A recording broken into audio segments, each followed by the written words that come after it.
Did you know that you can boost your credit score if you pay on this particular date, even if your credit card bill isn't due for another 24 days?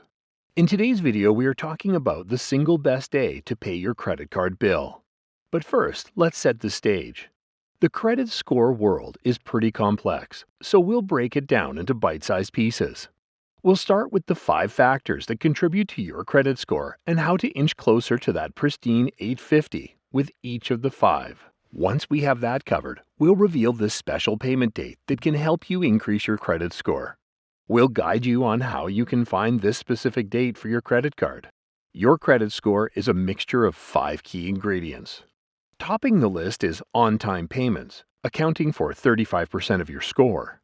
It's just as straightforward as it sounds. Just pay your bills on time, always. If you slip up and miss the due date, don't panic.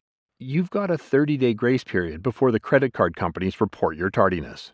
However, late fees can still apply, so it's always best to pay off your bills as promptly as you can.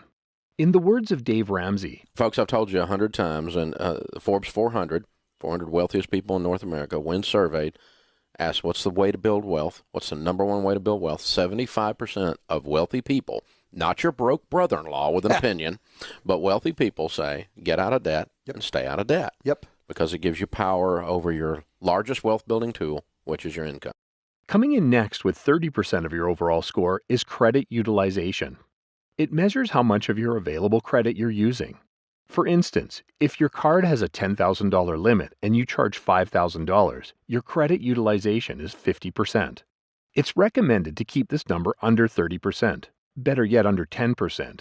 High utilization can make you seem risky to lenders and could negatively impact your score. We'll dive more into this factor when we discuss the best payment date.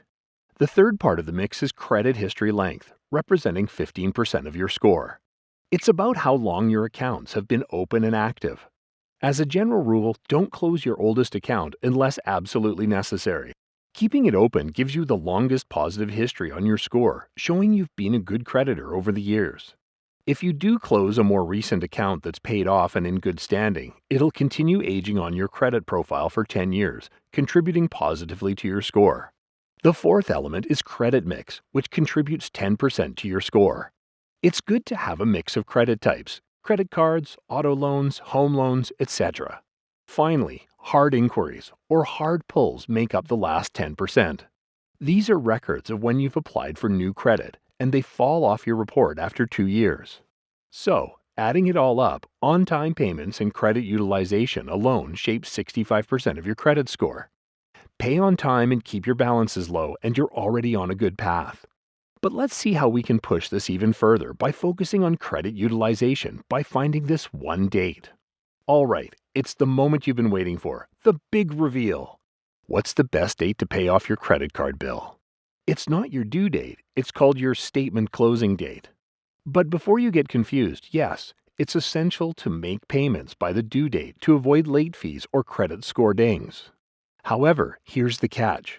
Credit card companies report your utilization to the credit bureaus not on the due date, but on the statement closing date.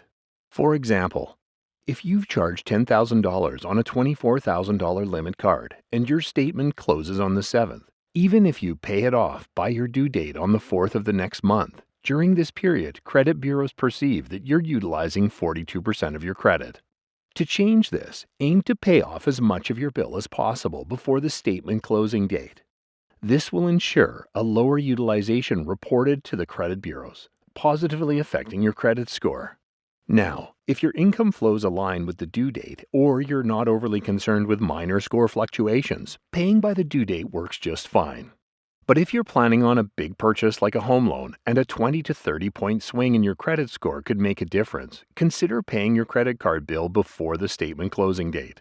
This simple move could give your credit score a nice little boost.